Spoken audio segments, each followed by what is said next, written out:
the dome of Queen's Park Synagogue in Glasgow. A piece of film that was made for me a long time ago has just been converted into a form that I can access and therefore use this material to create a short film report about the project and particularly about the dome. The synagogue was closed several years ago and all of the windows were removed to another Glasgow synagogue, Gifnock, where the windows can be seen to this day. As far as I am aware, this is the only existing film record of the interior of the synagogue and certainly the only video that focuses on the windows. The theme of the commission was the Jewish festivals and the project became linked with Glasgow European City of Culture 1990. I first looked at the project in 1988 and in total it took over 3 years to complete. Sadly, not all of the windows were filmed at this time, but there didn't seem to be any hurry. I will try to make a more comprehensive film report about this project in the near future using still photographs and so on, but for the moment I want to concentrate on the plight of the largest piece made for this building, the half dome above the Torah shrine. The dome was not part of the original concept, but was donated within the process of the making of the rest of the project.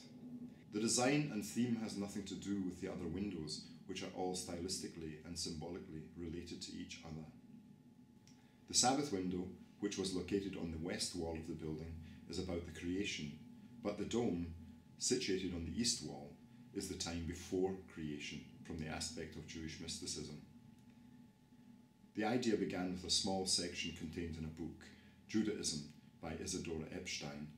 I think most of what follows comes directly from that source.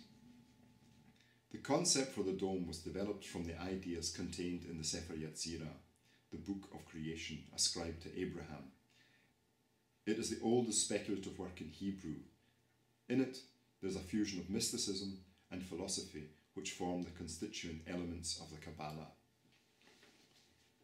The keynote of the work is provided by the opening statement. By means of 32 mysterious paths did the eternal Lord of hosts, the supreme God of Israel, engrave and establish his name and created his world. The 32 paths are the 22 letters of the Hebrew alphabet and what are designated the 10 Sephiroth. The name Sephiroth has been connected with the word sapphire, possibly sapphire, which gives a link to the heavenly throne, which is said to be made of sapphire. The Sephiroth would accordingly owe their name to sapphire-like rays which God poured forth at creation. They are said to contain the three entities, spirit and air, water, fire. The 6 others are the 6 dimensions of space, the 4 cardinal points of the compass plus height and depth, and the Spirit of God. The Sephiroth are described as without anything. They are abstracts, non-material entities, constituting, as it were, the moulds or forms into which all created things were originally cast.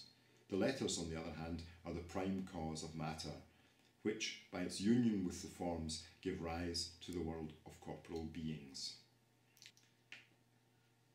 The concept for the dome is basically simple, before creation. And within this thinking, God first created the 22 letters of the Hebrew alphabet, with them he created the Torah. In consultation with the Torah and the use of the 10 Sephiroth, the creation was initiated. The basic structure is an expanding grid. Within this grid, the Hebrew alphabet is repeated over and over, also expanding in scale and filling the whole area. There are 10 rays of sapphire-coloured light, 2 within each vertical section of the structure, and within the 3 central panels can be seen the pre-existing elements of air, fire and water. In the central section, the short and symbolic form of the Torah is written on 2 tablets, and above is the menorah, which is also considered to have pre-existed the creation. When I made this work, it was the absolute limit, and possibly even beyond, of my technical capabilities. The work is made using traditional glass painting techniques, using flashed glass, but with complex multi-layered etching, glass painting and silver staining. The panels are traditionally leaded. I found the relationship with the people within the Jewish community with whom I worked during and after this project to have been one of the most personal and satisfying relationships I have ever experienced. I even had keys for the building. I could go in and out whenever I wanted to. Even when the locks were changed years after the work was completed, I was given a new set of keys. As I said, the windows can now be seen in Glasgow Synagogue, and I will try to film there sometime in the near future, but there was no space for the dome, and at this time of making this report, at the beginning of 2012, it is lying in storage in the crates it was packed into when the synagogue was closed and the windows removed to prevent further damage from vandalism. It hasn't seen the light of day since then.